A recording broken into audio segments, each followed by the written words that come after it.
The Minnesota Vikings desperately need help on the interior of the offensive line, and one NFL draft prospect has fans raving. But is he a good fit? Look, we've known this for a long time. The Minnesota Vikings desperately need help on the interior of the offensive line, and it's not a secret anymore. One of the things with the interior of the offensive line of the Vikings is it's kind of been bad for 13 years. Steve Hutchinson left the franchise after the 2011 season, spent 1 year in Tennessee, and then ended up retiring. But man, when they had him, it was a difference maker. The Hall of Fame level guard helped elevate the Minnesota Vikings to a near Super Bowl win in the 2009 season, and we've been chasing that ever since. The Vikings have done a little bit of everything to try and fortify the interior of the offensive line. They've used first-round picks, they've used second-round picks, they've used third, fourth, fifth, sixth, and seventh-round picks on the position to no avail. Even the first-round pick, Garrett Bradbury, has had his own struggles, and fans are calling for his head. Second-round pick, Ed Ingram, has the fan base torn a little bit, but he got benched this past year, so what's the future for him? Probably nothing in Minnesota. Fans want all three places on the interior of the offensive line fixed, but the reality is Christian Darrisaw is going to fortify left guard, so we can leave that out for right now. Right guard? Fans want Tyler Booker from Alabama. He is 6'5", 350 pounds, long arms, and is stronger than an ox. He kind of looks like the Pokemon Golem out there, which is quite fascinating to watch because he's so big and long, but that's part of the problem. And why he is not a good fit for the Minnesota Vikings.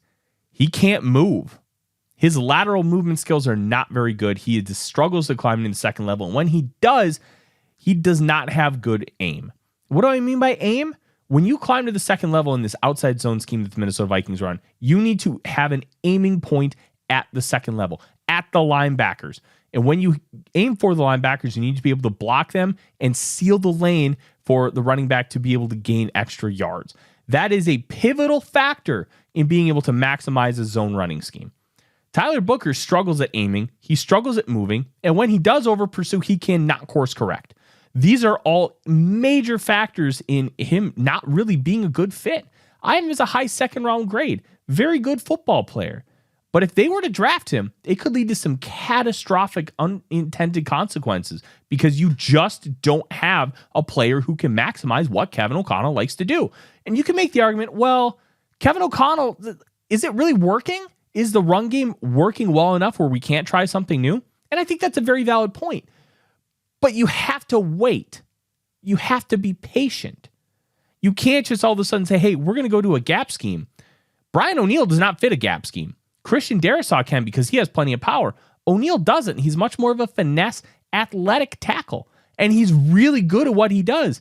But he's not somebody that you want to drive a defender forward. This is not the Baltimore Ravens. And I think that offense can work.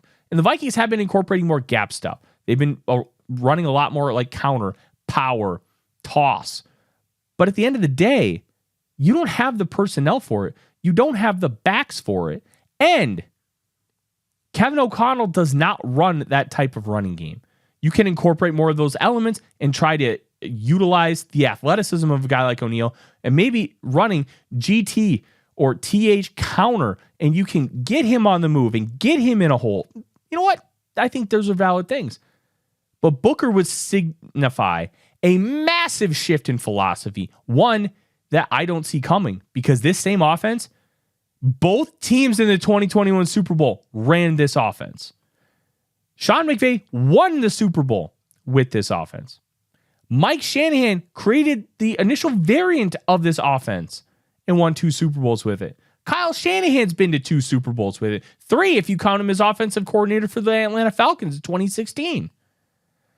Saying that this offense isn't one of those things that can get to the Super Bowl, it isn't good enough, I think you're barking up the wrong tree. We need to fix the interior of the offensive line, but it has to make sense with the fit. Just look at the quarterback position across the NFL. Fit matters. Fit matters with offensive linemen. Tyler Booker is not a fit, and his detriments in the run game could prove to be a catastrophic selection for the Minnesota Vikings if they stay with this zone scheme, which we may want to change. We're probably not getting one. This would be a very poor selection for the Minnesota Vikings and continue that unfair narrative that Kwesi Ofo-Mensah is a bad drafter. I'm Tyler Forness with A to Z Sports. Skol Vikings.